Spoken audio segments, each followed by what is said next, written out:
We do think it is realistic to propose architecture that rethink what architecture is today. In the moment the word architecture came about, we were in Florence in the Renaissance, and now we are in another paradigm. Architecture needs to adapt and change. Well, it's interesting because, to be honest, I think it is a little bit of a brand name on one side. We never really started as biodesigner as such. I mean, or because when we started, there wasn't such a definition. I think we could see there is an evolution, if you want, in the way designers have engaged with nature, and of course nature has always been a reference for architecture and design ever since the classical architecture, and you know there was always an inspiration from nature. But of course, with the advent of digital technologies, this inspiration started to go beyond the let's say the abstraction of form, and became there was a possibility more and more to work with what I would say first biomimicry, which is basically trying to understand the logics of how nature works and operates, and try to develop architectural systems out of that. No, so copying the functioning of nature. That may be the first step, and then the next step would be to start engaging with the living matter of nature itself. And so that's when the sort of biological paradigm, and the biophilic, if you want to call it this way, paradigm comes in. But it is a new sensibility as well. It's not just new tools or new technologies, I think. I think that your grandma or your great-grandma will understand it better than the current generation.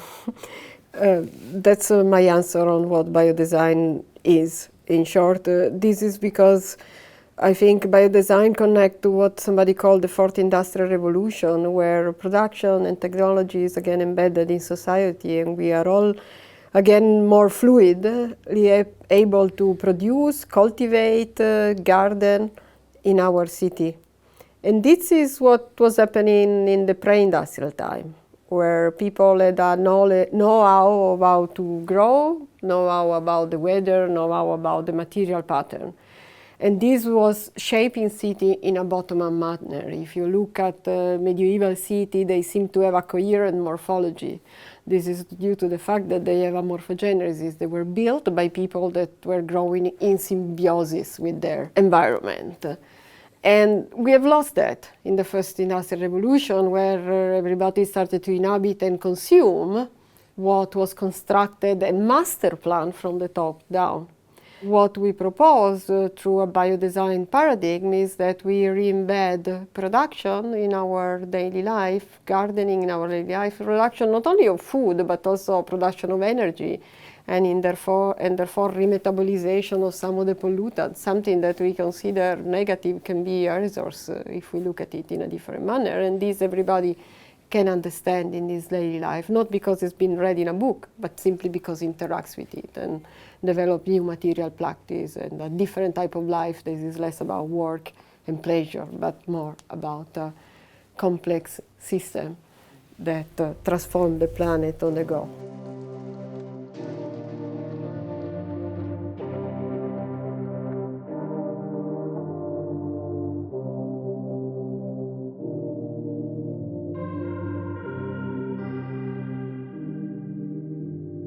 Well, nature, it's always present in a sense, right? I mean, and when you look at the example of the spider or even the microalgae and so on, there is no city that is without them. What is interesting is that there is certainly a layer of nature or a part of the way nature operates that has been kind of excluded from the concept of urban design or the urban landscape. I mean, often the nature we refer to when we talk about cities are parks, urban parks, large trees and so on, which in many ways are a very valuable contribution to the enjoyment of cities, but at the same time they are also quite limited in the way they can sustain the metabolism of a city, which is largely in this moment taken care of by machines or infrastructures that require a lot of resources to function and to maintain the apparatus of the urban sphere, as we call it. So essentially the spider, it's not just a metaphor anymore, I would say, like maybe it was a few years ago, but now there are ways in which we can engage with organisms like spiders and recognize that if on one side the silk of the web is an exceptional material which in the near future can become potentially also a material resource. On the other hand, the way the web is operating as an extension of the spider's brain, or as a way for the spider to make sense of the space that surrounds it, and therefore also to survive and operate and capture resources and transform them, etc. Like we can actually use a similar approach to the way we design cities. And funny enough, with the new digital technologies and the advancement of computation, we are also able not only to simulate the way spiders behave and try to copy that, but we can directly connect into these behaviors and create artificial systems that work in symbiosis with these organisms. And some of the projects that we have started to experiment more recently, especially with the use of artificial intelligence that, as you know, has enabled designers also to work generatively, we can essentially train algorithms to behave like spiders or slime molds or other organisms, and almost help us reimagine urban infrastructure, reimagine space infrastructure from a completely different perspective. And I think what is interesting about spiders or algae and so on is that when you dive into their world, you realize that there are other forms of intelligence, so there is other way of solving problems, if you want, from the ones that we have come to believe being the kind of efficient, effective way of doing things. So redefining the idea of efficiency, redefining what is effectively the best way of solving problems is I think, a very important task for designer today, and also in the contribution that design can do to technological evolution. In the same way, the spider is not a metaphor but a model for the way we can co-think with the environment that surrounds us. This is related to some of the latest findings on cognition. It demonstrates that our brain doesn't sit only inside of our brain, but we think with the body and brain. Brain first and body after. But our brain is expanded on the environment that surrounds us. So much so that, for example, some study demonstrate that when we lose a person that is very near to us, the pain we feel is almost a physical pain, because we have developed a method of co-thinking with other human beings and also co-thinking with the space. That's what the spider does, use the spider web to think. So we need to develop an architecture that allows us to think and develop process. Another biological model that is very important to us is the Fusarium polycephalum slime mold. It's considered by scientists the next form of biological computer. It's a single cell mold, contain millions of nucleus. And the model that is relevant for us is what the scientists call collective intelligence. So each single cell is able to interact with the other cell to optimize the distribution of resources. That is something that we do also in our city.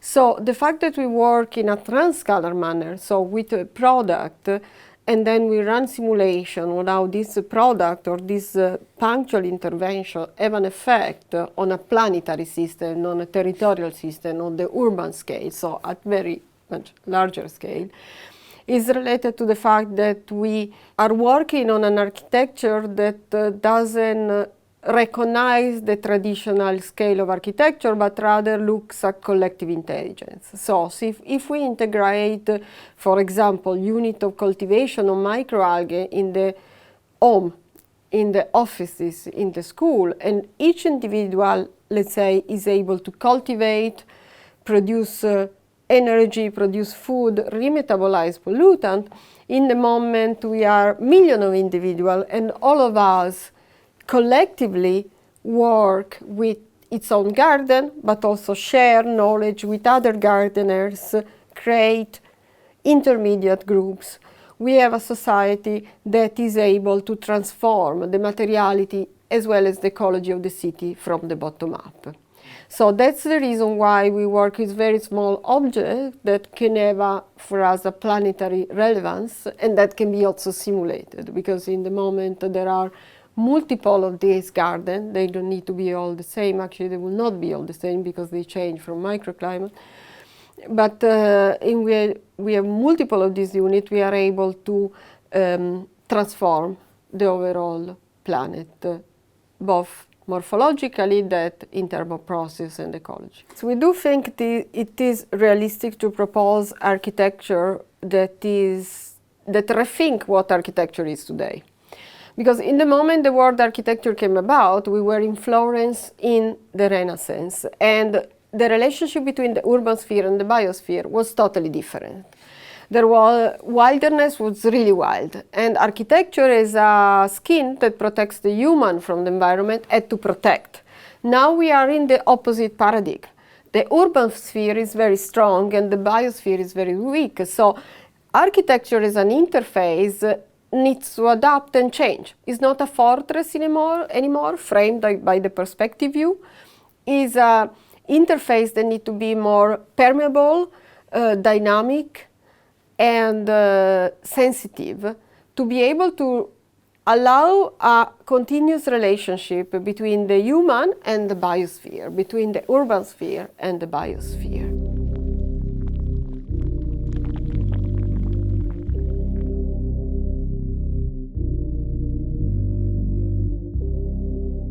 Before we talked about tradition and innovative technology, and for us it's a question of transforming a neutral technology in a technique in that case, while in the case of microalgae it's a question of making use of one of the byproducts of climate change. Algae are blooming across the planet in abundance because they are able to feed on some of the byproducts of our society. So what we produce in abundance through our city, and that for us is a pollutant, so we need to remove, in reality is food for microalgae. That's why they bloom on the sea. At the moment, this relationship is quite random. Algae bloom, and that creates other problems because it suffocates the lower ecology. They bloom because there are elements that come from our factory. We don't know how they arrive there. We have some quantity, but everything is happening, but it's a little bit disrupted. So the idea is to design this relationship. So possibly bring microalgae, microorganisms, again as part of the city. So that if city will become a little bit more like forest, then rather than starting from a large tree, we start from the reconstitution of the microbiome. In that sense, we create a sort of friendship or an alliances with microalgae that then are able to feed on CO2, NOx, some of the elements that are present in the air or in the water, and then produce biomass. We can feed in turn on this biomass because algae are highly proteic. We can produce biomaterial like this ring or architectural component, and we can also produce energy. Some philosopher have been calling this the dark side of ecology or dark ecology. So the aspect of the ecology that is not simply about regreening, but is about dealing with elements that are maybe usually associated with problematic, like bacteria. Bacteria can be associated with disease and other issues, but there are also positive bacteria that can help us develop new society, possibly. And of course, there are different approaches to that, but what is important for me is like how designers can become enablers of that, and not so much trying to invent the device or the technology that we solve all the problems, but rather perhaps to create a device or technology that makes working or growing this organism, so easy and so distributed that all of a sudden there could be hundreds or thousands or millions of different applications, different ways in which we can use the intelligence of all these species of algae. And I'd like to imagine that, this grows not so much as a technology, but more as a movement, more as a kind of almost infinitely differentiated way in which, algae, microalgae starts to, produce useful processes or materials for us. That's, I think, it's an interesting perspective for me. I don't believe in the invention or in the solution that changes the world in one go. I think that's an obsolete way of thinking about innovation as well. I believe in the possibility to engender new movements, new ways of working with material, with matter, with living systems that can produce a multiplicity of solutions, and these solutions in their turn produce another multiplicity of solutions, and in that then you can reach a kind of tipping point, a kind of proliferation where change becomes unstoppable and drastic and dramatic. That's how you change the world, I believe. And that's how you can begin to imagine or hope that in 30, 40, 50 years our society can end up operating in a completely different way from the way we are operating now. But in a way, for me, when I think of the global urban sphere, as we like to call it, meaning the kind of network of interconnected centers, there are the dense urban centers on one side, and then there are the, let's say, terminals in nature where we extract the resources that we need.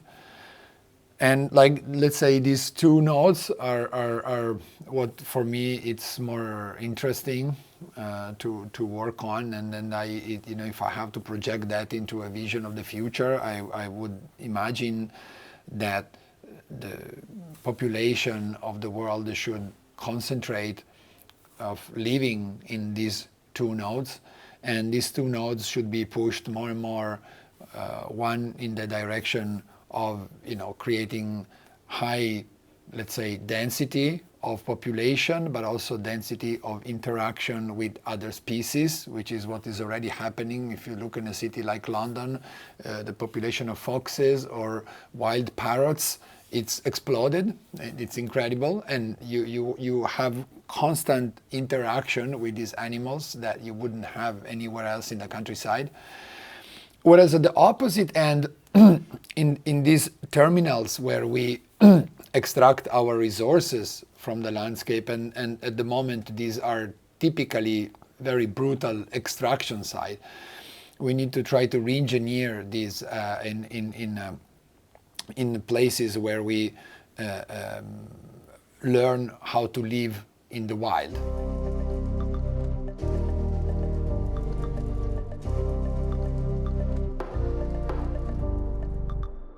I wish architecture, beauty, aesthetic could become a language to really change the planet and embed in a more organic manner some of the technology that we have developed in our daily life. Because I think for tackling climate change and ecological system, although I love number and technology, we have the technology. What we are missing is the way we use them, the way we deploy them. So maybe politicians should get interesting on design and aesthetic, should really talk about design and aesthetic and how these languages, these visual languages would allow people to garden the planet, to transform resources, to produce resources, to become not carbon neutral, but carbon positive, let's say, in a way that through joy and pleasure, we become redundant of resources simply because we transform in a positive manner. We understand the change that surrounds us and take opportunity for them, because there are millions of opportunities. There is energy everywhere. In a little plant, you can transform a little plant in a battery, if you want, where you can charge your phone. There is energy that is distributed everywhere. The question is how you develop daily practice that allow you to harvest this energy and take opportunity from it.